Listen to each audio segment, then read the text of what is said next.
morning and welcome to the second series of our the second session of our three-part series, Collective Power Training for Building Community Collaborations. We are going to be recording the session, as I mentioned, and as you see on the slides, that this session will be an hour and a half long.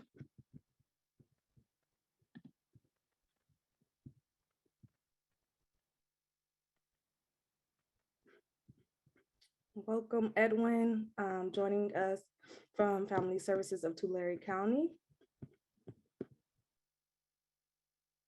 To the next slide, thank you. So once again, welcome everyone. Thank you for joining us on this session, working with other community sectors. So this English webinar is the third of our annual summer workshop series for community partners who encounter sexual assault survivors among their clients. On September 9th, the Spanish version of this webinar will be facilitated. So these web conferences are grounded in Valor US's community blueprint for community partnerships, which is a roadmap to create partnerships and collaborations between the rape crisis centers or dual agencies and organizations and sectors allied with our anti-sexual violence movement. So please do feel free to share this information with your networks and your partner organizations, and we will go ahead and drop the registration links in the chat.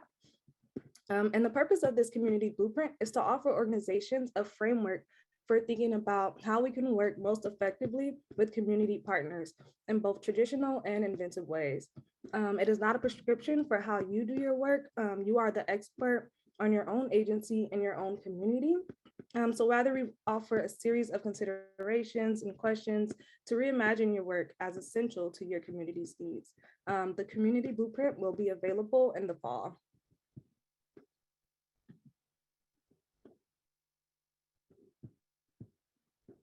Okay, and you can find more information about these sessions on our website, and I will put the link in the chat.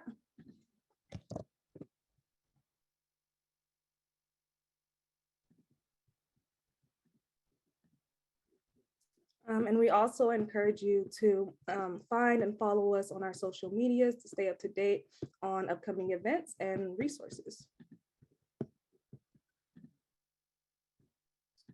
So a few quick housekeeping on how to use Zoom.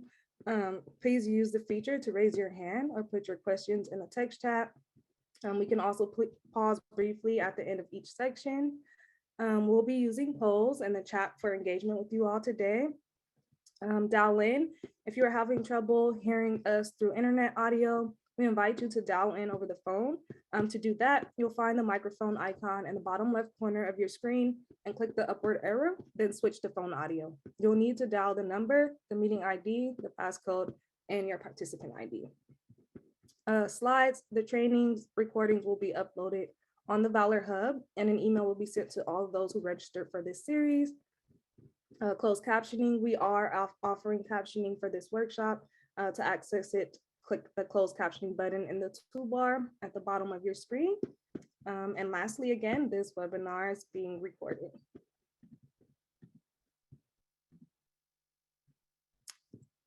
So to introduce myself, my name is Shelby Phillips. My pronouns are she, her. I am the Project and Communications Coordinator at Valor, and I'll be on today's session to provide technical support. So if anything comes up during today's session, feel free to send me a private chat and I'll be happy to help you troubleshoot. So without further ado, I would like to pass the mic to your presenters for today, my colleagues Marcela Rojas Salas and Megna Back. Thanks so much, Shelby. Always do a great job with the tech support. I'm Marcela Rojas Salas. I use she, her pronouns, and I'm a project manager with Valor US. I am a manager for the Advancing PRIA project, where we provide training and technical assistance to rape crisis centers in our service area. And I'm also manager for the LEAP program, which is the Leadership Education and Advancement for Professionals program for leaders of color in the movement. We've just opened our applications, and eventually I'll go ahead and drop a link in the chat if folks are interested in applying to that program. I'll pass it on to Megna with for my co-facilitator. Thank you so much, Marcella. Hello, everyone. I'm Meghna Bhatt, and I'm a project manager at Valor US. I oversee and manage the project that, again, focuses on technical and training assistance and capacity building in intervention and advocacy work with our RCCs. Welcome, everyone, again, and I hope you're all finding time to take care of yourselves during these very ongoing, challenging times. We are so happy that you could join us today. Next slide. So as you know, and as Shelby mentioned, this is the third session. This is a third web conference in a series of 3. We have had 2 other web conferences in this session, as some of you may have attended that. Part 1, which was action steps for community involvement, and part 2, which is working together in an equitable manner, processes and power. And today's session focuses on sectors and sector-specific resources. Just to give you a quick overview of the series, or just to provide you some context, in June and July, we facilitated web conferences centering non-traditional community partners like labor organizations, LGBTQI centers, those organizations serving folks with substance use and dependency use, agencies serving folks with intellectual disabilities, faith-based agencies, and so on. We encourage folks to watch them if you're interested in reaching out to these type of organizations. It is on our website, and we will provide the link in the chat, just in case you missed it or you were not able to attend that. Those sessions were aimed at our, these community partners, but definitely RCCs also, staff found it very helpful as well. So next session. Next slide, please. Sorry. Thank you. So today's learning objectives for this session is participants will be able to identify sectors for potential partnership or collaboration, describe how working with organizations in these sectors may be beneficial, discuss how their organizations, like your organizations, can create innovative working relationships in your community and their community as well. So as we walk you through these learning objectives and provide that information, we hope you find these helpful. We'll give you some more context about this third session, just in case you have missed the first 2 sessions, so that you have a little bit of context, but definitely recommend watching all the 3 recordings when they are uploaded on the hub. Next slide. So as you know, we are kind of reviewing the what, why, and how. Why is this training helpful? But more importantly, why do we need to create community partnerships and collaborations? And all of you are doing, you must be already doing like such a fabulous job in working towards that. And we are hoping that we are able to provide some information in terms of strengthening these relationships, strengthening the possibility of partnerships, right, with sectors that we have not thought about before, before today. So as we know, remember, most of our survivors do not seek advocacy services. People in historically oppressed communities or those outside the mainstream, especially like those with serious and chronic mental illness or disabilities, maybe even less likely to reach their services, right? Reach out for their services. So when you partner with organizations and groups that are already working with these populations, you are building on the trust that they have already established. So while we, one of the reasons we are putting this on our radar and we are kind of talking about the need for creating community partnerships and collaborations is when we listen to a wide array of community voices, we receive a lot of valuable input that can help us to tailor our programs and services to the needs of our entire community, right? Especially even those who are not often at the table when these important decisions are being made. So community partnerships and collaborations allow our organizations to become more visible and for the wider community to recognize our relevance to their issues of concern. So by working with other groups and organizations, we bring like sexual assault prevention and services into networks that support the most vulnerable community members. So as you see, these are the different reasons and just a review of what work we have done. But we do have one polling question for you, and it should appear on your screen. I will launch it now. Are you able to see the poll, everyone? Okay, thank you, Shelby. So has your organization partnered on a project with an organization or group outside the traditional community services? It could be with medical, social services, education. So the traditional community services we are thinking of as medical, social services sector, education, and law enforcement. And we are interested to know anybody outside of these sectors. Has your organization partnered with any of the unusual suspects, I say? We have people participating. We have about 8 out of 12 people. Okay, I'm going to give it another second. We have 8 out of 12 people. Okay, great. I want to make sure everybody participated. I'm going to share the results. So as you see, 88% said yes, that you did partner on a project with an organization outside the traditional community services I mentioned, and 13% said no. And I think it's also we are hoping that this blueprint and the discussions that we have, or the web conference sessions that we have hosted, are helpful for us, to kind of helpful for you to think beyond those comfort zones, beyond those usual and traditional community services, right? You may be interested, but it may be staffing. It could be a lot of other hiccups that may have been there in the picture. So thank you for sharing thank you for participating in this poll. And now I will hand it over to Marcella.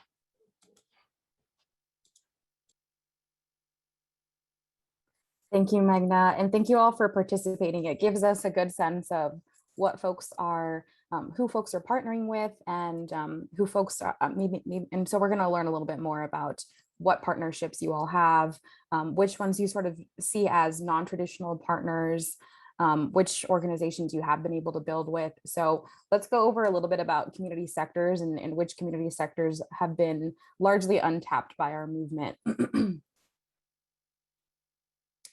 Got a little bit of a delay with my slide, so bear with me. So first, let's go ahead and define a community sector. A community sector is traditionally going to involve an organization, an institute, or an initiative, and is often defined by common social, political, economic, sometimes cultural or religious interests. With our organizations, our common interest tends to be sexual violence. It's a specific issue. It's a social issue. Sometimes people see it as a political issue or an economic issue or a cultural issue. And we often create our organizations around community groups and their issues. For instance, we often create our organizations around survivorship and ending sexual violence. But oftentimes our clients exist outside of the community groups that we exist in, right? And so our goal is really to be able to expand our reach, start partnering with other organizations that are reaching some of the community groups that we may traditionally not be reaching. And so that might be clients that are undocumented. Maybe they're coming to our agencies and are coming for a specific type of service that maybe doesn't exist for them yet. And so part of our goal is really to be able to have conversations with these community sectors, learn from them, and start to partner and really be able to expand our reach, right? So what we're going to do is step into a quick activity to get a sense of which of these community sectors are deemed as either traditional or non-traditional to you and your agency. I'm going to go ahead and drop a link in the chat with this little activity, and I'll give you some directions. And so everyone should be able to have access to this link. If you find that you don't have access to it, let me know, and we'll on the back end work on getting you access. So go ahead and enter into that activity so we can sort of orient ourselves. But you'll see that these are the slides that you're going to see, right? We have different community sectors here. We've got aging groups, we've got campus, we've got child and family agencies. Some of these might seem more traditional to you than others. For example, anti-trafficking and domestic violence are issues that our agencies traditionally work on. Sometimes our agencies have units or departments that are specific to these issues, right? But perhaps aging or cultural and language resources may be something that are non-traditional to our agency at this moment. So what we're going to do is, if you think that a community sector is non-traditional, you'll add a plus sign to the line or the sector, and you'll add it and you'll drag a minus sign where you identify some quote unquote traditional sectors. And I imagine we're going to have a wide array of perspectives depending on where you all are located. Some rural communities may have less, not as a wide array of agencies. I often find that rural communities don't have as many LGBT centers, whereas urban areas might have more of those. So there may be a wide array of reasons why these agencies seem more traditional or non-traditional to your agencies. So let's go ahead and tap into this activity. Let's see, are you all seeing this particular screen? Maybe my co-presenters can tell me if you all see the instructions. Yes. Yes, okay, great. So I'm going to move over here and see if folks are able to start to drag the plus sign here or the minus sign. So folks, go ahead and get into that doc. We'll get about 3 minutes to work on this, and I'll play some music. And feel free to drop any questions in the chat that you might have. I will give folks the option to go ahead and unmute themselves if they do have any questions. Here we go. I see some movement here. I see a minus sign here, anti-trafficking. See, this is why I love to hear from you all. My perspective on what's traditional might be different to you all. So love to be checked on that. Keep me grounded and real. Let's put the music on. Here we go. All right, so we'll come back at 10:20 to see where folks are at. Maybe we actually don't need that much time, but we'll see.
And if folks need to create more minus signs or plus signs, go ahead and do that. I see we might be running out since we have so many different sectors and so many people getting involved in the activity.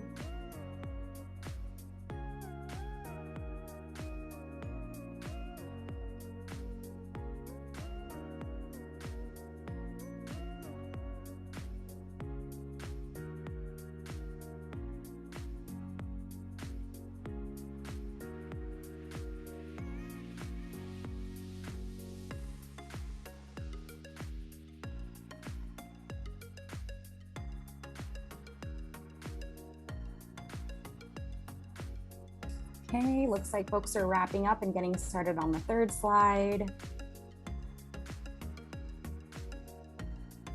Awesome, so aging looks like it's tending to be a non-traditional group. Anti-trafficking is sort of split. Businesses are also non-traditional. We're seeing campuses are saying these are traditional groups. Maybe you don't have a university in your service area, or you don't have, so you're not partnering with them. Child and family agencies, also a split there. Some folks are saying this is traditional. Cultural and language services, we've got 2 people saying that's non-traditional, and 1 person saying it's traditional. We've got 2 folks saying detention and incarceration are traditional to you all. I'm guessing these are folks that might be on the Advancing PREA project. Domestic violence is also split here. Yeah, so maybe some folks have dual agencies, so that's something you're traditionally used to working with. And other folks may be solely working with sexual assault survivors. Faith-based communities we're seeing are non-traditional as well. I'm seeing a lot more yellow on the second version. Oh, we don't want the commercials. Beyonce is cool, but we're not going to do that today. Let's see. All right. Farm workers we're seeing are non-traditional. Health equity, reproductive health and health justice, homelessness. Immigrant justice is split here. Labor unions is mostly non-traditional. Legal assistance to victims, traditional. Yep, we often see that folks do have legal services. Maybe you're helping folks with restraining orders. Maybe you have an attorney on staff. LGBTQ agencies also split. And mental health, we're seeing a split there too. All right. And so it looks like sexual violence and violence prevention are the traditional groups here, and military and veterans, racial justice, sex workers are the non-traditional community sectors we're looking at here. So I think most of the folks have probably been able to participate, and I want to give folks just an opportunity to kind of share their thoughts and in the chat and let us know if there are any particular sectors that you're really excited about working with, or that you possibly have non-traditional partners that you've identified that you'd be excited about working with in your service area. So feel free to raise your hand in case you want to unmute yourself or drop something in the chat. Would love to hear your thoughts on the list that we've sort of been trying to figure out what's non-traditional and traditional to your agencies.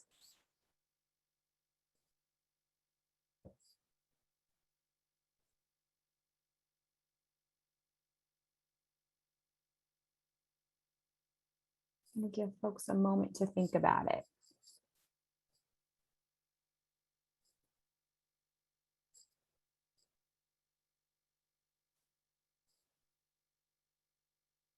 Yes, feel free to unmute yourselves. You should be able to already.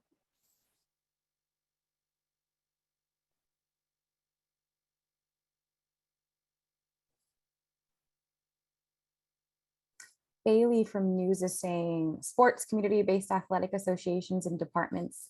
Bailey, can you say a little bit more? Are you thinking about doing violence prevention with these community sectors? Would this be at a K through 12 school or a university? Feel free to share more if you'd like. Oh no, Bailey's mic isn't working. Well, feel free to drop something in the chat if you want to expand. Jessica Valencia is saying, I really enjoy working with faith-based spaces, and there was a possibility to partner with the San Diego Catholic Diocese, but it didn't end up happening. It was exciting because there was a possibility to do violence prevention education at all the churches, catechism, and Catholic schools. That sounds really awesome, Jessica. I don't know if you want to unmute yourself and share a little bit about why it wasn't able to work out, and if there's plans to try again, or what the approach is going to be. And Bailey is expanding a little bit and saying, would love to work with community college and a religious university and do some violence prevention and bystander intervention. Awesome. I just checked the features, and I turned on people can unmute themselves now. That's okay, thank you. Got it. Thanks, Shelby.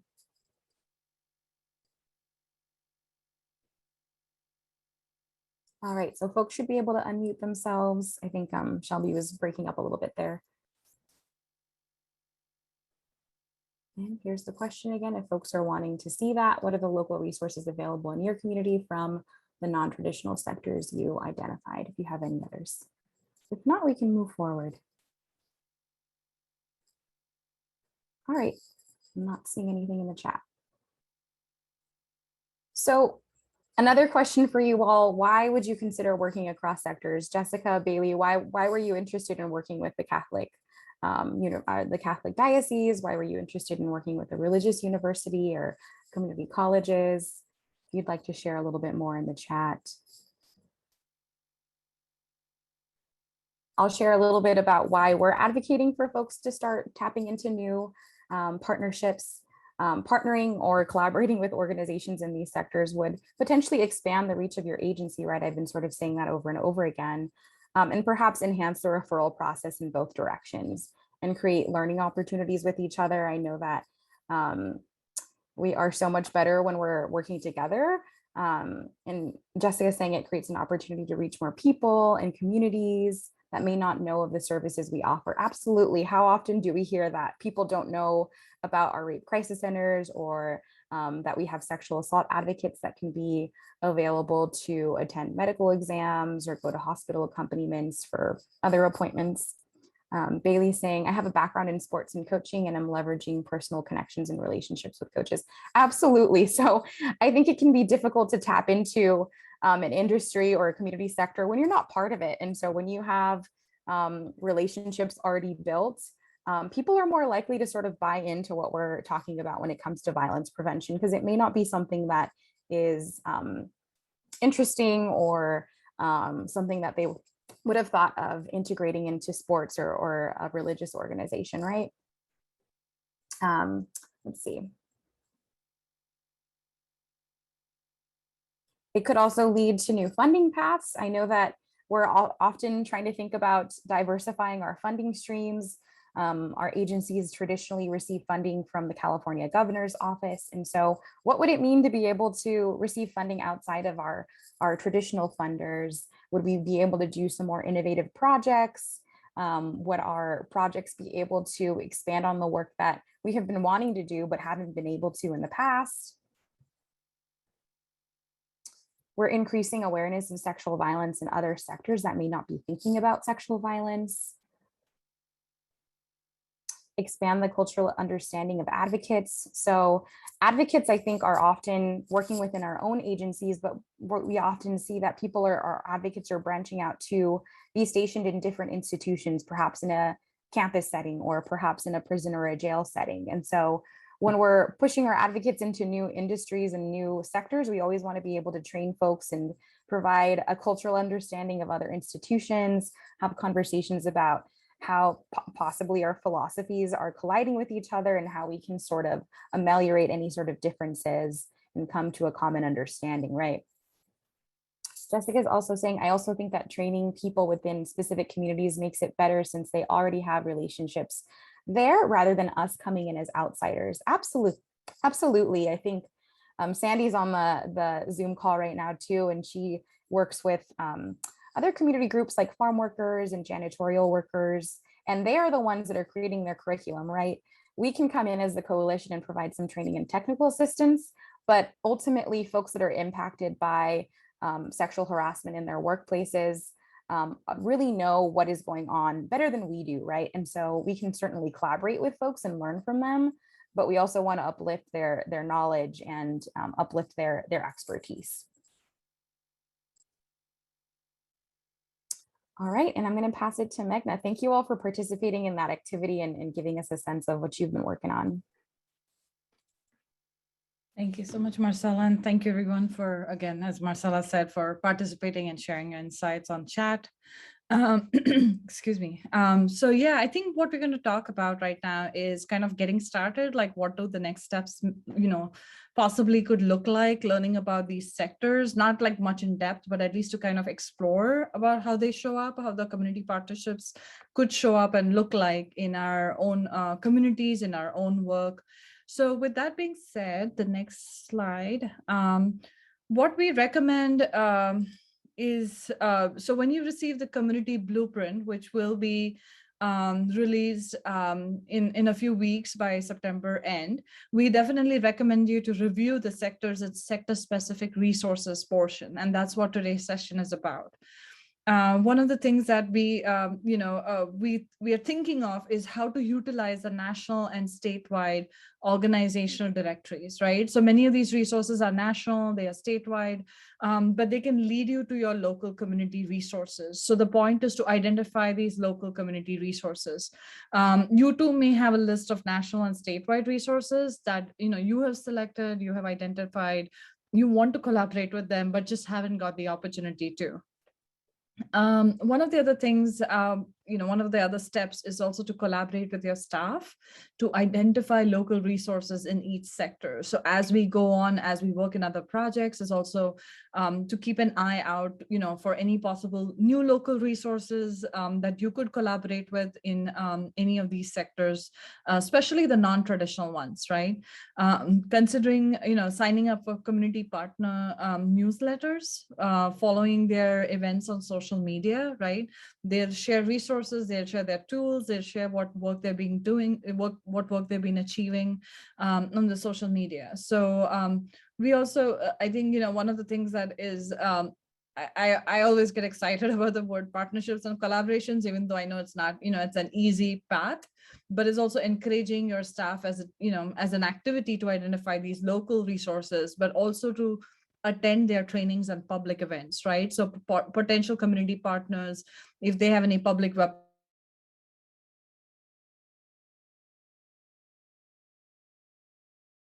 I think Meghna's Wi-Fi gave out a little bit, but you're back. Oh, you did? Oh, I'm so sorry. What did you miss? Or it might have been my internet connection. I just got a No, actually, it's notification that my it's internet. unstable. My internet connection is unstable. I apologize. You were saying you were excited about collaborations Oh, and no. partnerships. So, Yeah, we got. You were muting, Marcella. Sorry. Oh, I muted myself too soon. We got most of it. Just Okay. I think the last couple words. Okay, I was just going to say is basically about not just identifying the local resources, but taking another step, not just about signing community partner newsletters, following them on social media. I was also suggesting is the thing that gets me excited about identifying potential community partners is also like attending their trainings, right? Like attending their trainings, public web conferences to see their work culture, the work that they've been doing, or, any projects that they're going to be starting with. That's something which you feel can align with your vision, your organizational vision. Was that all clear so far? No Wi-Fi? Okay, just make sure. Yes. Okay, thank you. So with that being said, the next one we have a chat question, and we would like to hear from you. Is so now that we have talked briefly about what getting started about collaborating in these sectors look like. And I know it's just like dipping our feet in the water kind of feeling, but we would like to hear from you is what are the first steps you have taken to identify or learn about a partner organization? We are interested to learn from you. How does this look like? And I can put the chat question in the, the chat question in the chat as well, because I know some people find it easier. So what are the first steps you have taken to identify or learn about a partner organization? And I know Bailey and Jessica have addressed some of these, right? But we, if there's something you would like to elaborate, or if there's someone who have not, who have any other ideas or experience about that, we'll give it a couple of seconds.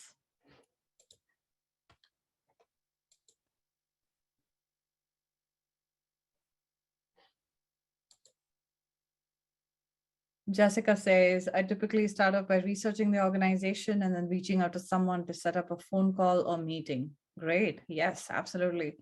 Wendy shares looking at their website, doing meet and greets. Perfect. Yes. It's about taking that first step, right? Like walking halfway across a bridge to saying, hey, this is our organization. This is the work that we are doing. And we feel like there's a potential, possibility of a collaboration happening there. Any other first steps that you've taken? I think researching the organization is great, and doing like looking at the website and doing meet and greets. Bailey shares, just a conversation is just like you all said before, survivors are everywhere. When I tell people what I do, some of them just want to talk. Excellent. Yes. Yes, Bailey. I think it's sometimes we think of all these, like sometimes for me personally, I think of these bigger steps, and then sometimes it's just something simple as just like saying, hey, how are you doing? And let's connect on Zoom, or let's connect, in person in the future or whatever. I love the fact that y'all are, making it look like, okay, this is simple. The process may be a little, uncertain. We don't know where the conversation will go, but let's at least take the first step to know each other and say hi, right? Benji says invite them to present to our organization. That's excellent, right? That's wonderful. Absolutely, doing like cross trainings, or like just doing like, let's do an orientation session, right? Let's have this community partner come and talk about their work, their projects, their milestones, hurdles, anything. Yeah, Marcella, did you have anything else to jump in this? I'm not to put you on a spot, but just wanted to see if you had any other insights about what people have been sharing. I think you've covered it. I think usually when when I was younger, I would think about community collaborations. I would think about, oh, we've got to start a grant together. We've got to get funding to do the work. Yeah. But really, you've got to meet people first and move at the speed of trust, so that you are already building that trust before you even start the project. And so you start by understanding each other and understanding each organization's goals and capacities. Yes, very much. Thank you. So the next step is, and again, if you think of anything else, feel free to keep adding to the chat. We'll try to address them later, but we do appreciate everyone sharing what your next steps look like, or the steps that you've taken earlier. So one of the things is, the process of creating and fostering partnerships, I always see it as an evolving learning process or a learning curve, right? It depends on the changing community needs, depends on the issues relevant and specific to that time. And it could be something that's an ongoing thing too, right? So one of the things that, again, we would like to reiterate, and this is something that we mentioned, is discovering national, statewide, and local resources and organizations. And they themselves may have like a database of local agencies in that field, right?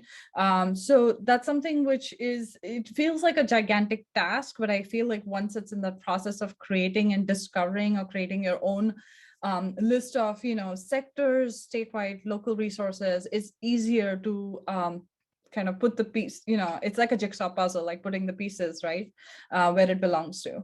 And second step is basically identifying areas where you need to increase your organization's knowledge or understanding before moving ahead. So these steps may also kind of look like, clarifying the purpose of the partnership or the collaboration, thinking of who you might, who might be initially invited to the table for collaboration. And this is something where I feel like the first steps that some of you mentioned in the chat is really helpful to know, is where you need to increase your own team's knowledge or understanding, right? Whether if it is like discussions, if it is doing, interactive team sessions or staff sessions of having conversations, for example, about whether it's disability justice or, whether it's about economic justice in any of those issues or sectors. And one of the things that we definitely want to reiterate again is learning as much as you can about the issue you are considering. So it's not just, and this may look like, for example, like steps to reflect and brainstorm of how to learn from the partners you're thinking about, whether it's about their engagement role or potential contributions.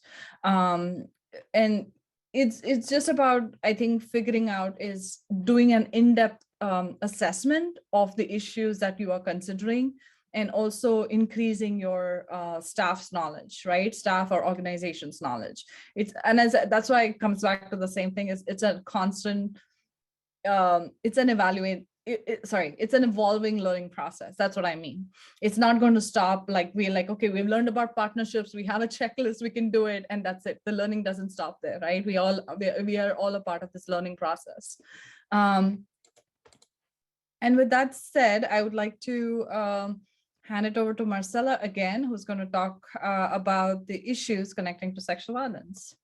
Thank you, Meghna. I love always reminding people that we're not going to have all the answers. We've got to release this notion that we're going to have all the answers, or that we're going to reach a certain point where, we have, become experts on disability justice or experts on immigrant justice. We're always going to be learning because the landscape is always changing and politics are evolving. And so I want to keep that in mind as we're talking about understanding the intersections and talking about how the issues and the community sectors we're talking about connect to sexual violence. So we're going to start with a very short scenario. There are literally no right or wrong answers. We really just want to get a sense of what you all would do if something like this happened and you received a call like this. So here's the scenario. You receive a call on your rape crisis center hotline from a friend of a survivor who's deaf and is being sexually assaulted by one of their teachers in an isolated classroom. And I want to say, just expand a little bit on this isolated classroom. When we think back on our K through 12 educations, oftentimes folks with disabilities, folks that had Down syndrome, folks that had intellectual developmental disabilities were often segregated, right? And we'll talk about that a little bit more after this scenario. So just wanted to give that context. So the friend of this survivor asks and makes this call to the hotline and asks if the survivor can receive a SART exam and whether there is an ASL interpreter available for the exam. So you're responding to this hotline call. What would your next steps look like? Would you have a plan in place? Would you have to check in with your supervisor? Is there something, do you have interpreters available? Do you have an organization you would reach out to? So feel free to unmute yourselves. Feel free to drop something in the chat. We're really just wanting to get a sense of how would folks respond to this? What would your next steps be? Would you feel confident in responding, or would you need to call for backup and ask a supervisor what to do? Or do you have something in place already? Give folks a couple seconds to unmute themselves or drop something in the chat.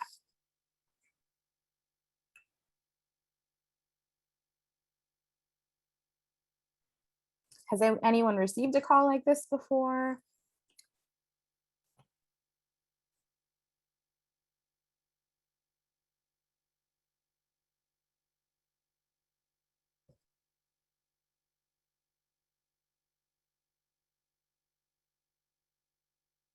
Do folks have sort of a telecommunications relay service, which would be, and so I can share a little bit about what a relay service is, and maybe folks have utilized this service before. Okay, Erika Torres is saying, I would contact the SART office to see if they can assist the client with an interpreter since my agency does not provide ASL interpretation.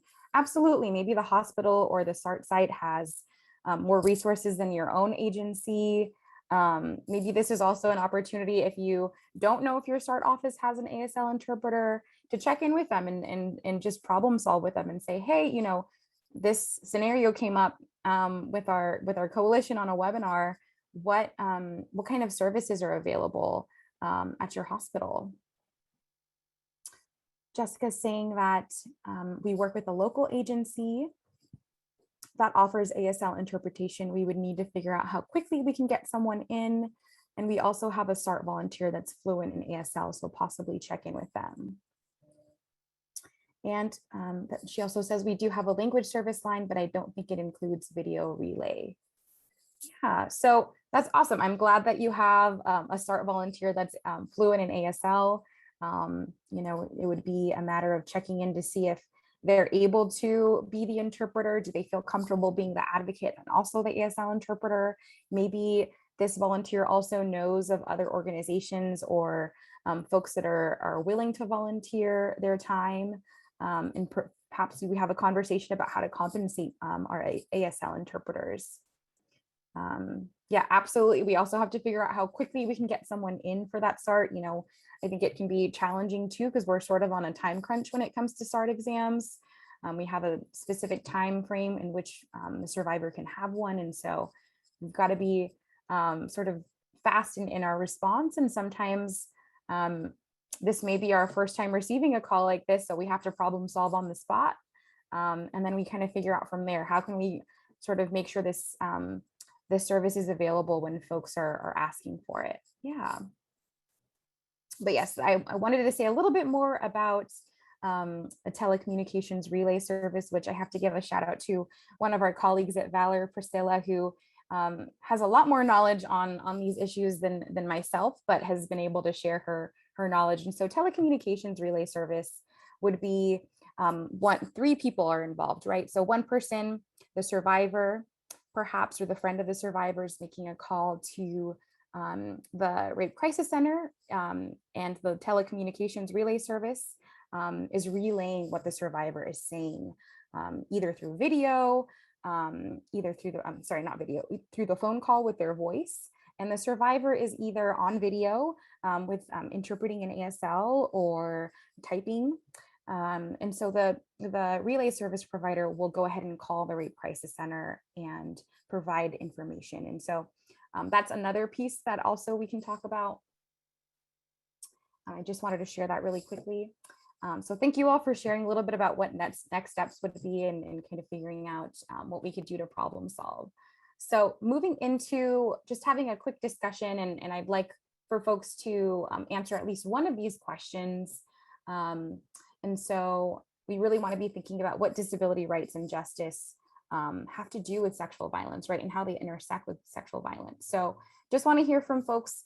How are you seeing ableism intersect with sexual violence in this particular scenario? Perhaps you want to answer the other question of what would be the advantages of partnering with a disability rights group in your community? And I think Jessica has kind of spoken to that too, right? In terms of being able to offer the services, if we already have a relationship built, we're able to tap into that and figure out volunteering and compensation for those services. How would you go about finding a trauma-informed disability rights group? Would you tap into the community, ask them which of the service providers or organizations have been trauma-informed, which of them do have an expertise in sexual violence? What might some of the challenges be? And what are some other closely related intersecting issues that might enhance your collaboration? So I know that's a lot of questions and I've shared a little bit about my thoughts, but I want to hear from folks in the chat, at least a response to one of the questions. And you're also welcome to unmute yourselves if you'd like to.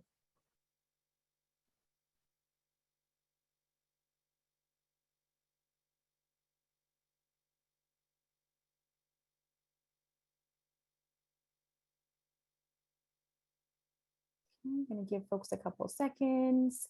I'll share a little bit more about how does ableism intersect with sexual violence in this scenario. First and foremost, I think most of us know that survivors with disabilities are at a greater risk of sexual violence due to isolation and segregation from students and teachers in their schools, but also because survivors with disabilities are often less likely to be believed when they do make a report, if they go to their school, if they go to a family or a friend.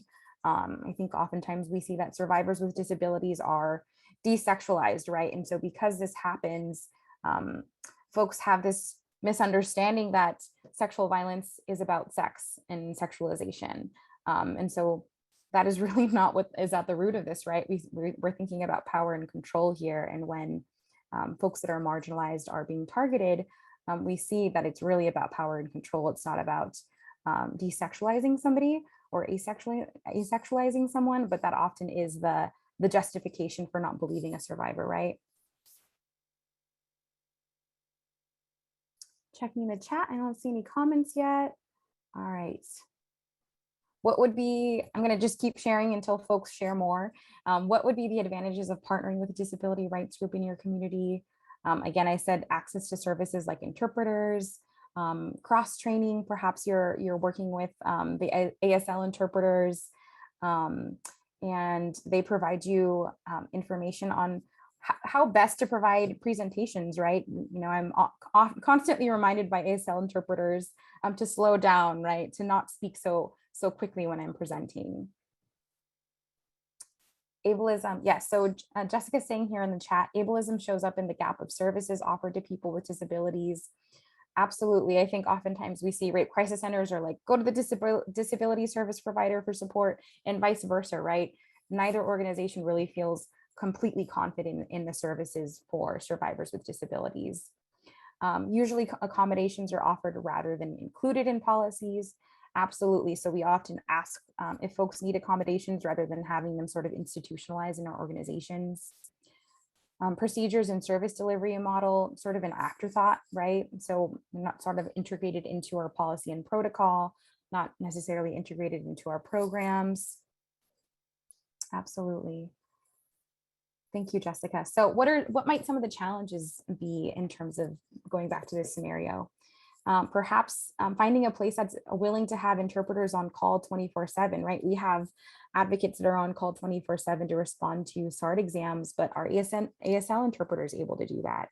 Are we able to find that? Does our agency have funding to provide compensation for ASL interpretation? Or are we going to have to wait until the next grant cycle?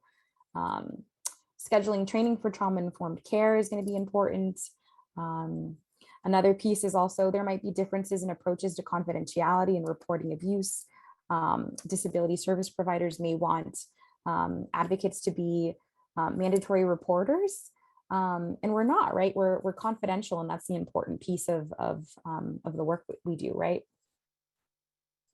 And then last but not least, I don't know if other folks have thoughts on this question on what are some other closely related intersecting issues that might enhance your collaboration? Maybe you do some research on economic justice and the impact of economic injustice on disabled folks. Disabled folks are one of the largest groups that are unemployed. About 65.2% disabled folks are unemployed in California versus 25.6% non-disabled folks. So folks that are disabled are twice as likely to be living below the poverty line. Folks might also be thinking about prison reform or prison abolition.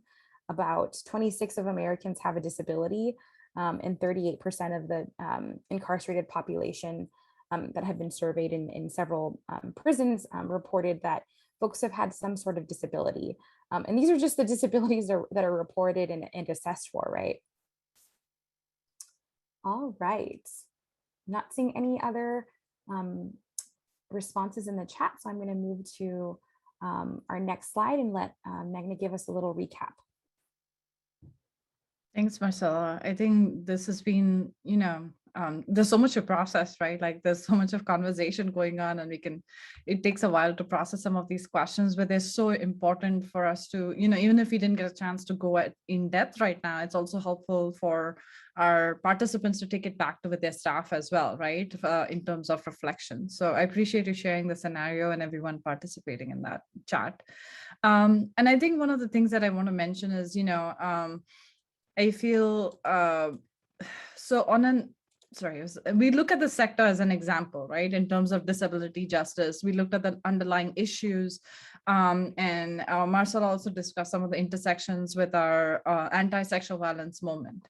As some of you or most of you may know, that Valor US released our 2021 Sexual Assault Awareness Month toolkit this April, which addresses the linkages between these issues and moments. And I put the link in the chat as well. So in terms of disability justice was one of the moments that we addressed in the toolkit. And this is something to, again, kind of bring those connections back. I don't want to get too much in this conversation, but at the same time, it's important to kind of highlight what Marcella shared and Jessica shared is about there's this constant ongoing act of devaluing or dismissing or patronizing those with disabilities. And that is so disempowering and dehumanizing, right? And sexual violence, when we view through the lens of disability justice, it definitely kind of becomes an issue of bodily autonomy, respect, consent, right? So I think one of the reasons why we are mentioning this is also the toolkit helps us to bring those connections back with our anti-sexual violence movement, and our work must identify ways to prevent this marginalization. This is going, disability justice is about accessibility, but it also means going beyond accessibility. It means constantly actively changing society's tendency to devalue these populations' abilities. So we definitely recommend you to check out the Sexual Assault Awareness Month toolkit. And if you had looked at it in April, definitely revisit it. It is really helpful to draw those connections in terms of also identifying what those potential collaborations and partnerships could look like for you and your communities. Next. So on an individual level, we've talked about from an organization point of view, some of you have shared what the next steps look like in terms of identifying partnerships, right? So you best know your community strengths and community needs and organizational strengths. But if we could encourage you to take a step back to look at the larger or bigger picture at the community level, what would these collaborations look like, right? So for example, we would like to actually pose these two questions. Of course, the first step is to describe a possible focus for a community partnership between a sexual assault agency and a disability rights agency. So for example, the scenario that we discussed a bit earlier, we are drawing connections between the disability justice movement and the anti-sexual violence movement. And why is it important to think about these collaborations or partnerships between organizations serving those people with disabilities and our work, right? And so we want to know, we would like to pose these two questions. And I know we have been posing some of these questions. It takes some time to process. But if we would like to hear from you again is in terms of if you widen the lens to include another sector, how would that affect the work, right? Or how would you ensure that the voices of survivors with disabilities are heard? So, I mean, I know there are questions in two different directions, but I just want to pause for a second to see if you have any insights or ideas. And Marcela, let me know if something was not clear. If you jump in, feel free. No, I think you were crystal clear. What are Okay. some of the impacts of expanding your work to a new sector? It could be that you're needing to train more of your staff. I mean, I think that's a big part of it, right? When we start to include community sectors that we traditionally don't serve or that are not coming to our organizations, we have to kind of rethink our approaches to outreach, right? And our approaches to expanding our services. If folks aren't coming to us, what can we do differently? And so how is that going to impact our work, our capacity, our staff needs, new roles that might be necessary? Now I'm answering the question. Okay. Thank you for clarifying that. Yes, I just wanted to give a couple examples. Yeah. And then of course, how would you ensure that voices of disabled survivors are heard? I think oftentimes we're talking to our partner organizations, but we also want to loop in the people that they're serving as well. So again, folks, feel free to unmute themselves. Feel free to drop something in the chat. I know we've been posing a lot of audience questions. This is our way of sort of gauging what folks are thinking and what folks need support on. Thanks, Marcela. And I like the fact that you gave some examples. Sometimes it's easier to relate to examples. And I think one of the things that you shared, I just want to highlight it again, is about if survivors are not coming to our agencies, how do we meet them halfway? Where do we meet? Meeting the survivors where they are, right? Meeting the marginalized groups affected by sexual violence where they are. So I think I think that visual is really helpful to know how we can go beyond our usual partnerships and collaborations. Does anybody else have any reflections? I'll give it another second. And I just want to let you know, and we have mentioned this, that this is a lot to process again for questions, but we also are hoping that some of these questions you are able to take it, as a takeaway kind of thing to your staff, to have these discussions with your team members, with potential collaboration partners, right? So these are really great questions to actually do the brainstorming, and you can, adapt it as you see fit, depending on your team, depending on your community needs. So we definitely encourage you to take these questions back as well. And Magna, I think someone, Jessica, dropped something in the chat. She said, I think it would open up the possibility of creating new positions and hiring people with lived experiences. Absolutely. Yeah. I think it's going to be important to make sure that when we're expanding our services, that we also recognize that we're, perhaps decreasing the capacity of our staff when we include, when we're starting new projects or starting to do more outreach. And so we want to make sure that we have experts at our organizations that have the lived experience of the people that we're hoping to serve. And there could also be, changes to organizational policies. We have to think about if we're going to expand our reach to other community sectors, what kind of policies do we need to change at our own organization so that they're equitable, so that they're accessible for the people that we're trying to serve. And I think it's awesome that you're also thinking about citywide or school-wide policies. How can our agencies start to impact and get involved in citywide changes and school-wide policies, and provide that sort of lens of trauma-informed care, and sort of acknowledging that wherever we go, there are survivors there. And so we have to be thinking about how are we serving them, even when we're not inadvertently and directly providing those services. Thank you, Marcella. Yeah, I think my Wi-Fi was unstable, so the chat came much later. I appreciate you jumping in to share that. And thanks, Jessica. I think that kind of, that brings back to our next point, right? About remembering processes and power considerations. So that'll be the next slide, Marcella. And then I think, so in the last session, the last sessions of the series, if you did attend or if you missed it, as we mentioned, the recordings will be there on the Valor Hub, and we will send you an email. But just to, do like a recap or a review of how we connect the past two sessions with this session, right?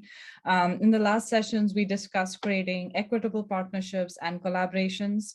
And the community blueprint that we will release in a few weeks does contain detailed information and resources for how these processes work or what considerations to keep in mind. One of the important things that we have to, bring it back to our radar is when working with intersecting issues, as Jessica said, and I think something that we have addressed is including voices of those affected by the issues, not just the service providers, right?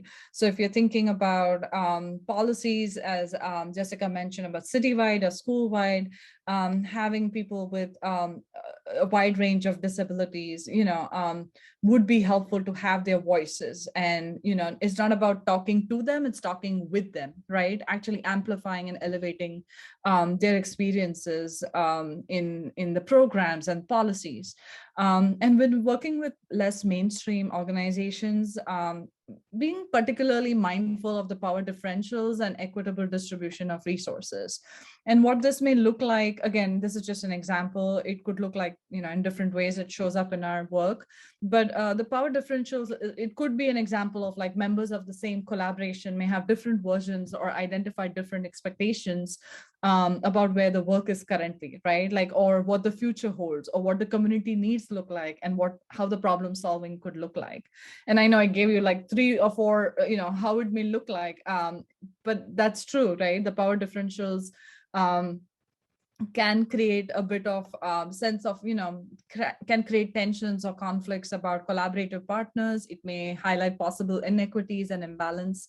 So that's where, the blueprint kind of suggests is to be mindful of these differentials, and also to be aware of each other's work culture and the distribution of resources. And I think most importantly, which seems to be the most obvious thing, like we are all on the same page, but definitely something that we want to, again, elevated in bold print, is spending time, being humble and listening to those who are living with these issues, right? And again, it comes back to actually creating those spaces at the table, not just for the sake of listening, but actually bringing and implementing the voices and experiences of those affected by these issues into our programming, into creating resources, into applying for funding with our collaborative partners. So yeah, these are just some of the things and examples that we wanted to share with you. So this should be kind of hopefully not a very labor intensive question, is what sector are you most excited to start exploring for partnership or collaboration? We would like to hear from you about that. So probably something you haven't collaborated with before, but if this is something that you're like, hey, we have collaborated with them before, but we'd like to start again, that's fine too. So please mention in the chat, what sector are you most excited to start exploring for partnership or collaboration?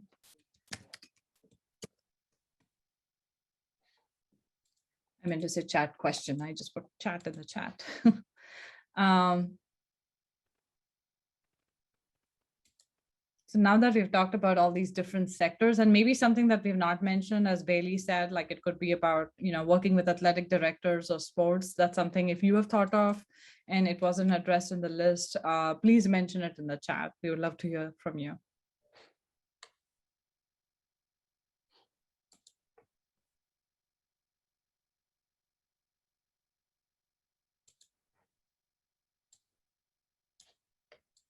Local promotoras, right? Arcelia, is there a specific organization where promotoras work? What kind of promotoras are they? Mm-hmm. You're mute. You're still muted. Hello. Yes, our local promotoras coalition currently is housed under the Santa Barbara County Education Office. And so over the years, they have expanded their expertise. Initially they started probably with like oral hygiene, working around, with First Five.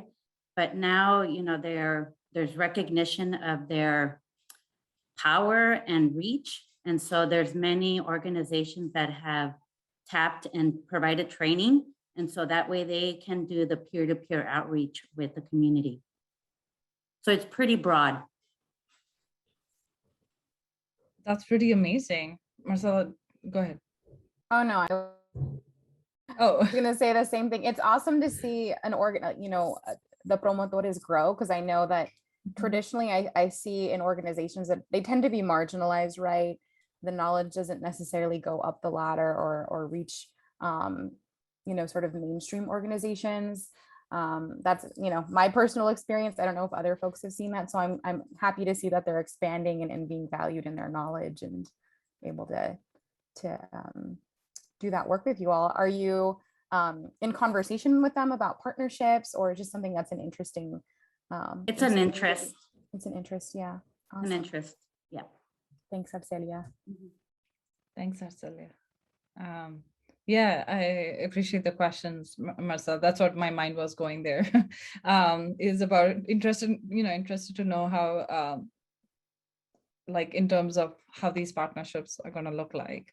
I see a little bit of responses in the chat as well. Jessica says, a parent group I work with is very interested in improving community safety. So working with community development organizations that advocate for safer streets in terms of being pedestrian safety, enough lighting, stops, traffic lights, etc. That's amazing. It's like also working with important stakeholders or people who are, who are living in these neighborhoods and just keeping in mind the whole, creating streets and public spaces that are free of harassment and free of oppression. That's definitely yeah, I'm just excited. So that's why I'm like a little bit speechless. So I appreciate Arcelia and Jessica sharing. And then Bailey shares, we get reports from local wineries. So that is an area I would love to connect with in the future, engage staff, managers, vineyard managers, etc. Oh, that's amazing. Yes, and news is in Napa. So that makes a lot of sense that you're getting reports from local wineries. Absolutely. Yeah. Bailey shares the restaurant and hospitality industry here in Napa is something we have not really tapped into here in Napa. That would be great, Bailey. I mean, the fact that you're thinking in terms of considering those possible collaborations as a huge step. I remember, I don't know, like many years ago when I'd heard about prevention educators, like reaching out to like bars, local bars and restaurants and creating those partnerships. That was like a huge step. And I know in Sacramento and California and other places now we see that happening all the more. And it's been an ongoing training, cross training and kind of working on strengthening those relationships. So I'm definitely excited to see these new unusual suspects of possible partners, community partners. Anybody else, or if anybody else want to share?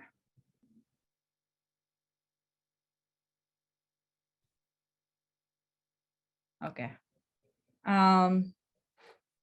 with that, we go to the next one, is additional resources. So with the next slide, as we mentioned, the Collective Power Blueprint does contain general resources which are not specific to a particular sector, right? It can help you in your community projects. We have different resources, representing whether it's transformative justice, community organizing, anti-hate. And we really hope that you're able to find the blueprint and the resources really helpful, either as a starting point to some of the new sectors that you have mentioned, or even strengthening your existing partnerships and collaborations, right? You could be in anywhere in that journey, right? And you could have existing partnerships with other organizations outside our anti-sexual violence movement. You want to strengthen them, but you're also thinking of new possible collaborators and partners. So we want to name that, and we want to kind of acknowledge that, as Marcela had mentioned, there's no right or wrong way, but it's also about like figuring out where you're in the journey and what you're looking out for, what's the bigger vision. And hopefully the blueprint helps you in it kind of creates that roadmap for you to reach that the destination you're looking for. We have another chat question. What resource have you utilized to learn about your community partnerships? So resource can be a toolkit, handout, an organization, a training, or a person, or a stakeholder. We are interested to know what resource have you used in the past, something that your peers and we could learn from you as well.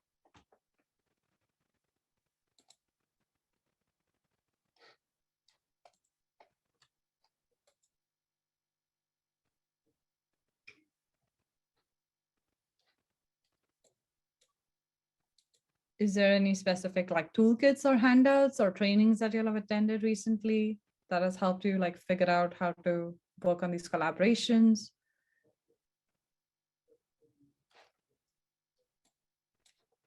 Or maybe it's a person. I know when I am starting a partnership, it's always helpful for me to communicate with folks from the community. Right. So that's always been my biggest resource, connecting to folks that are tied to the community, that have the lived experiences. Maybe, checking in with my friends that are in different fields. That's my way of doing research. So I wonder what other folks are seeing as their resources. Absolutely. Thanks, Marcela. Yes. Oh, I just wanted to agree with that statement too. As she said that, I was like agreeing. Yeah, that's exactly what it looks like here too. Awesome. Thanks, Edwin. Thanks, Edwin. Marcela, when you were sharing about that, I was thinking about, before I joined Valor, I wanted to learn about transformative justice in terms of like being a part of, learning about community organizing and how we can. So I participated in like the study groups on transformative justice organized by the Bay Area Transformative Justice Collective. And that was my way of like getting to know what's happening in the communities of people who are engaged in these processes, right? Learning about the nuances, complexities, and the overall impact of the process on our community change to create that culture change. So when you said that, I was thinking from that point of view too. I see Bailey mentioned when we started the sports stuff, Reliance Sport and Prevention Database was a great resource. That's amazing. That's excellent. We are very happy to hear that it's been helpful for you. And I'm going to put the website in case anybody else is interested to know more about Reliance. Any other resources? Since we have some time, I'm actually curious, and this is a question that Marcela, I know we had not planned on, but I was like, we should have asked something like, maybe in the beginning, is how many of y'all had attended the previous sessions, just to get an idea. You can put it in the chat, there's no poll, but I was just curious to know how it has been helpful. Y'all Bailey, you have attended either both or one of the earlier sessions. Okay, has anybody else, just for our knowledge?